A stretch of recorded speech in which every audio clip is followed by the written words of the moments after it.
está para un buen mate con algo rico, además, ¿eh? Y para cerrar este otro aire, como cada viernes, está Ana María Gorosito para alimentar nuestros podcasts del Agoro. Ana, muy buenas tardes, ¿cómo estás? ¿Qué tal? He leído por ahí que lo que vemos nublado es en realidad una cola de humo de los incendios en el Amazonas. ¿Escuchaste algo de eso? No, la verdad que no, pero se ve bastante nubladito. Y si es eso, bueno, de hecho también están hablando de incendios en Córdoba, que bueno, nosotros capaz que acá no lo veamos, pero bueno, parte de nuestro cambio climático y de la forma de agredir a nuestro planeta también, ¿no? Así, sí, tal cual, tal cual. Ana, entonces todo se vuelve muy raro y medio insoportable para la gente que tiene problemas respiratorios, ¿no? Sí. Bueno, mi amor, ¿de qué hablamos hoy? Sí, algo hablamos fuera de aire, pero no todo. No, pero no lo digas, eso es cosa nuestra. Cosa nuestra, la cocina de este bloque.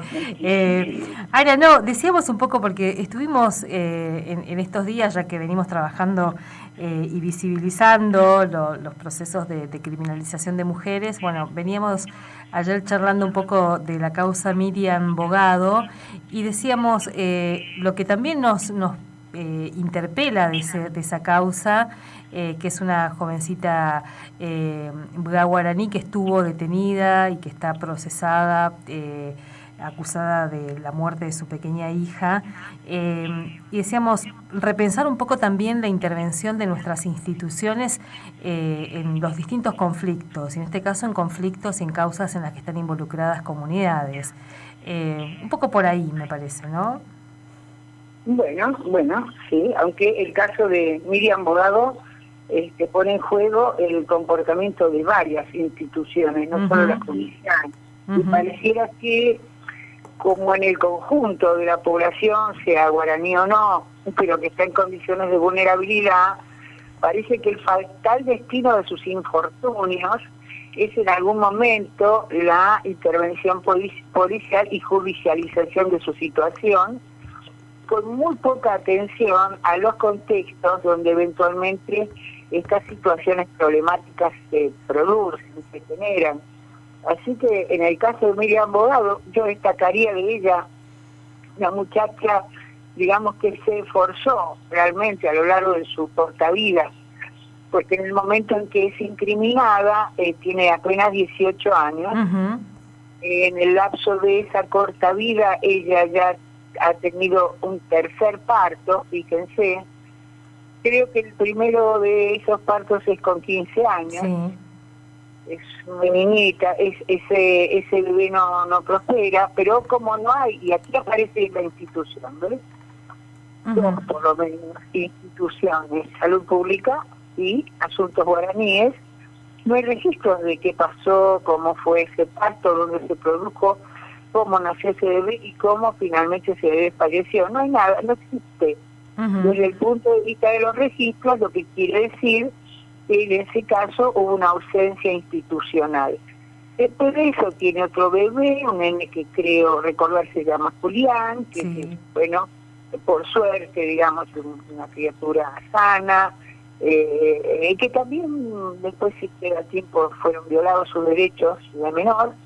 Y finalmente esta niña, esa bebé, que nace en un contexto, digamos, donde ella, hay pruebas de que asiste regularmente al hospital, de San Ignacio, para la vacuna, pero también para la leche de su bebé cuando era todavía lactante, que cuando va al hospital y sorprendentemente, digo sorprendentemente por las condiciones en las que vivía, siempre estaba bien vestida, higienizada, sin esos problemas frecuentes en las mamás jóvenes que tenga dermatitis de pañal, no, nada de eso en esas criaturas. Es decir, Miriam realmente se ajusta, ¿no? A lo que se supone que esperamos de una guaraní, voy a usar un término que es muy de las instituciones nacionales, integrada a la sociedad nacional. Le escribe, ha estado asistiendo y con buen concepto de sus maestros en la educación intercultural bilingüe, se maneja con propiedad, sabe, digamos, recurrir, así como recurría al hospital y lo que tiene, digamos, el sistema hospitalario a nivel nacional, también para proveer a las madres y a los niños lactantes y a las primeras infancias, y además tiene es usufructuaria de una asignación universal por hijo. Es decir, ha recorrido todos los pasos que se espera de una muchacha muy vulnerable, que se incorpora, digamos, o hace suyos los beneficios de la cultura dominante, los usa de una manera adecuada, tiene, digamos, un comportamiento, digamos, totalmente integrado, pero fatalmente va a ocurrir con ella que tiene un parto muy difícil. Uh-huh.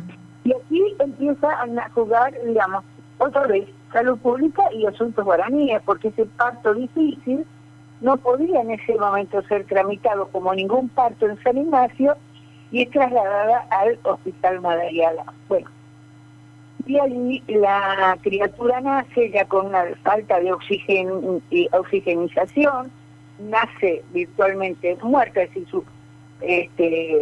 su pulso cardíaco se ha detenido, por lo tanto no ha tenido suficiente provisión de oxígeno al cerebro, entonces tiene problemas neurológicos graves, no puede ser alimentada porque no tiene el reflejo de deglución ni de succión.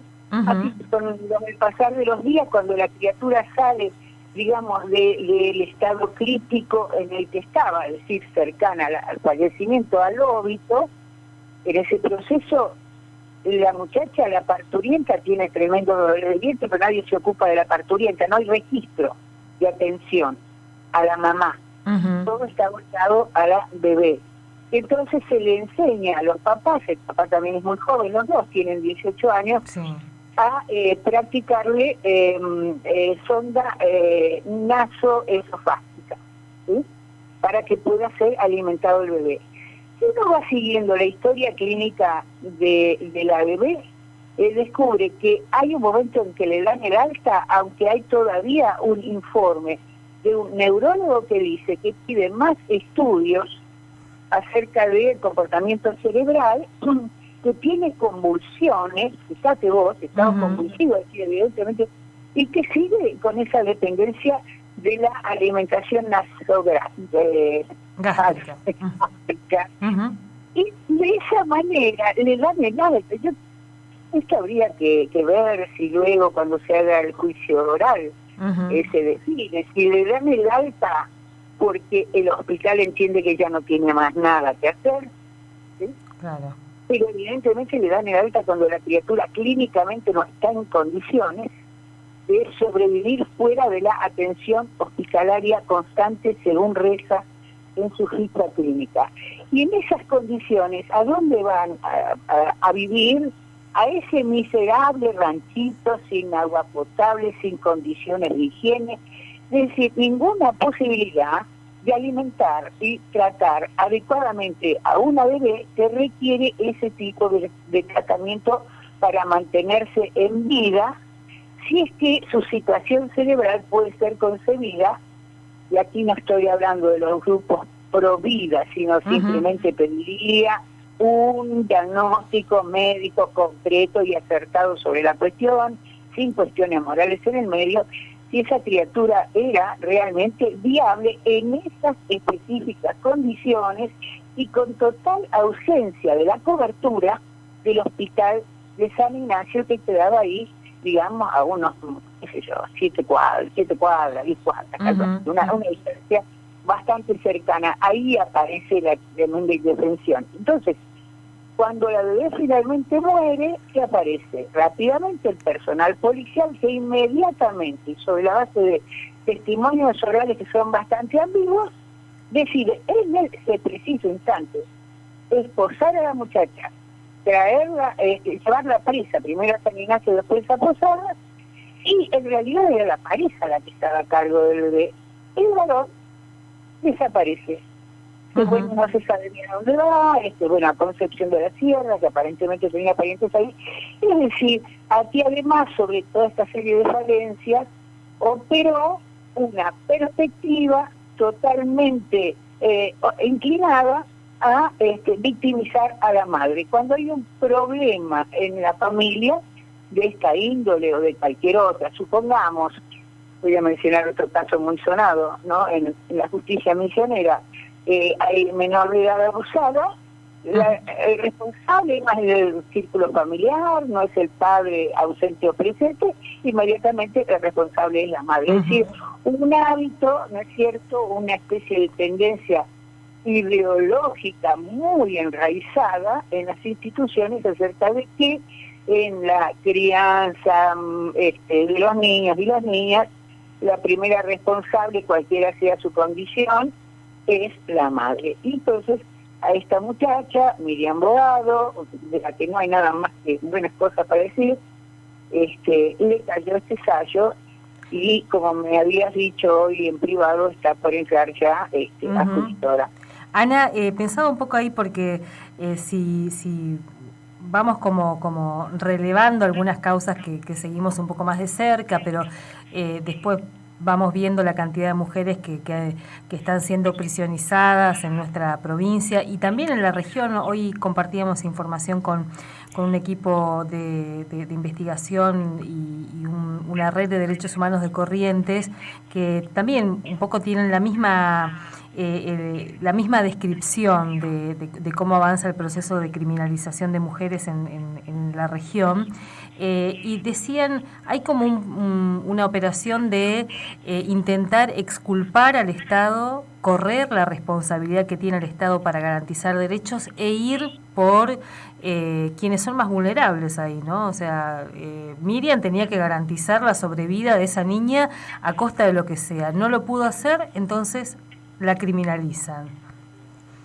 Claro, exactamente. Y bueno, y es cierto que este es un caso generalizado en el que, insisto, en el comienzo dije, en población vulnerable el riesgo de caer en algún tipo de acusación de intervención policial que rápidamente judicializada, donde además se use un abuso de la detención preventiva. ¿En prevención de qué cosa? ¿Qué quiere decir esto?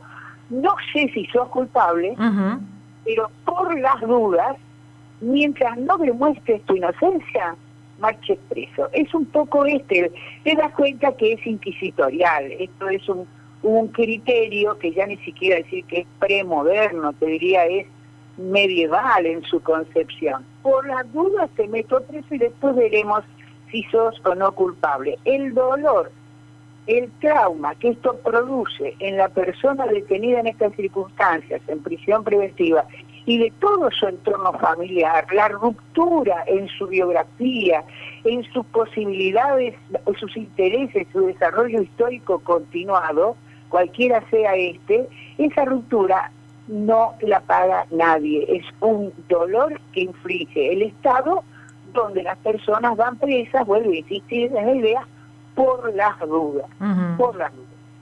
Ahora, bueno, aquí además esto apareció flagrante en el expediente cuando la abogada defensora de Miriam Bogado pide dos cosas, ¿no?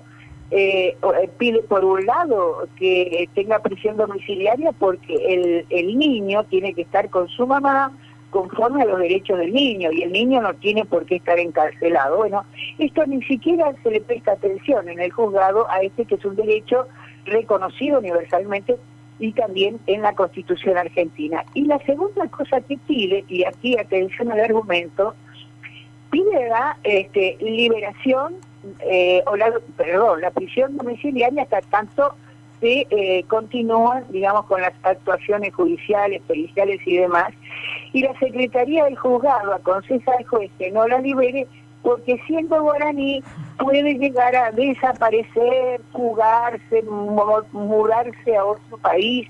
Es decir, la está tratando como si fuera dos posibilidades acá, Alicia, o un narcotraficante, se fugó el narcotraficante, ¿no? O bien, era algo que creo que está ahí escondido en el texto, que hay que leerlo entre líneas. Los guaraníes son todos iguales, si la dejamos salir después la vamos a saber reconocer cuando la vayamos a buscar, pues son todos iguales, ¿no?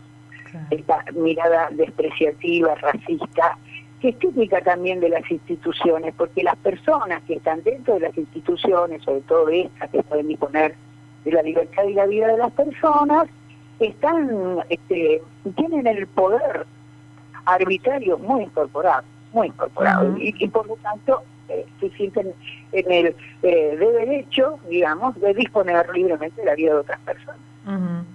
Ahora, Ana, ahí hablábamos un poco de las instituciones que intervinieron y hasta acá aparece claramente, bueno, el sistema sanitario, que de hecho cuando uno escucha también, y lo venimos diciendo, los reclamos que han aparecido últimamente, hay una clara descripción de la violencia que ejerce el sistema sanitario con la población en general, digamos, las mujeres que vamos a parir, y ahí ya podemos dar cuenta de eso, pero en el caso de las mujeres guaraníes hay como un plus ahí de violencia, y en muchos casos eso nos decían imposibilita o va como generando que no quieran ir a los hospitales. Yo creo que, sabes que sí, está bien lo que planteas, Alicia, pero acá hay un problema, es decir, el problema es cuando comenzó a profesionalizarse la cuestión del parto, ¿no? Cuando comenzó a profesionalizarse en nuestra sociedad, ¿quiénes desaparecen del juego? Las comadronas. Las comadronas eran las mujeres expertas, capaces de, por ejemplo, en un parto, decían, el niño viene de nalga, no está en posición, eran capaces de ponerlo en posición, y que el parto pudiera ser realizado satisfactoriamente sin necesidad de una cesárea.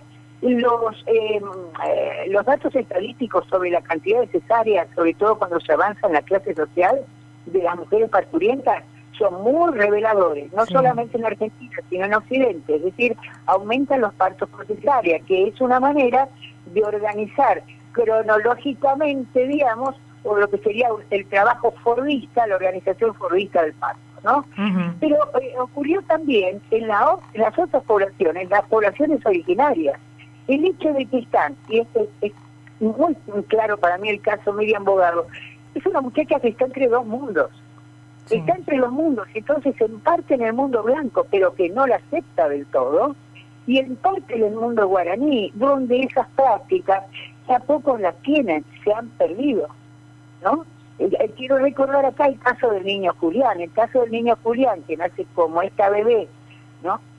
En un problema cardíaco que lo volvía inviable, cuando finalmente muere en su aldea, ¿quiénes son incriminados? Los padres. Porque el trabajo médico jamás renuncia a la idea de que es el único que puede administrar la vida y la muerte, y consideran a la muerte como un hecho, digamos, que necesariamente esconde la posibilidad de un delito. Y la muerte forma parte también del conjunto de repertorios posibles de la vida, ¿no? Todos sabemos que estamos llamados a morir. Cuando una criatura en condiciones extremadamente vulnerables requiere vivir una especie de burbuja aséptica y vuelve a la aldea, vuelve a un rancho, vuelve a un lugar donde no hay agua potable siquiera para mantener higiene, en realidad está condenando el sistema a la muerte, o está admitiendo la muerte, pero no lo admite realmente del todo, y entonces tiene que haber algún culpable de ese hecho. Y los culpables son los padres, los familiares y especialmente en primera fila las mamás, las malas madres, ese mantra que tenemos en nuestra sociedad, las malas madres. Ana, dejamos acá la charlita y para después continuarlo. Me parece que también esto de las instituciones, el Poder Judicial asoma ahí claramente, pero después otras también, ¿no? Uno puede pensar e ir visibilizando y problematizando un poco esta intromisión en nuestras vidas, en general, digamos, ¿no? Y en particular en el de las comunidades indígenas. Así que, Ana, muchas gracias, ¿eh? Bueno, seguimos hablando el otro viernes. Dale, nos encontramos el otro viernes. Un abrazo. Gran abrazo a todos, todas. Chau, chau. Ana Gorosito, chau, Ana. Ana Gorosito Kramer en el bloquecito del Agoro, aquí en Otro Aire, y en este caso ayudándonos a pensar desde su seguimiento, desde su experiencia, desde su saber también, a mirar este caso que decimos, cada vez que visibilizamos y asomamos a una historia, nos permite como poder abordarlo desde distintos lugares. Ayer hablábamos de la cuestión jurídica de este caso, del de Miriam Bogado. Hablábamos también desde el abordaje de la propia comunidad, que nos va interpelando y nos fueron mostrando las formas que tienen ellos de resolver este tipo de situaciones, de intervenir en este tipo de situaciones. Y con Ana también, que Ana tuvo la posibilidad de ver el expediente de una forma muy interesante, de mostrarnos cuestiones de ese expediente que también son muy interesantes para seguir problematizando. Nos estamos yendo de este Otro Aire, 17:57 minutos. Está lloviznando en nuestra ciudad, 16 grados de temperatura a esta hora, va a descender aún más la temperatura y mañana vamos a arrancar una mañanita con 8 grados, así que ahí para disfrutar el sábado con algo de frío. Pedro Suaznaval en la operación técnica, en la musicalización Nancy Alboaires, charlando con ustedes Alicia Rivas. Nos volvemos a encontrar el lunes, ya viene la hora del 14 bis, aquí en la radio de la universidad.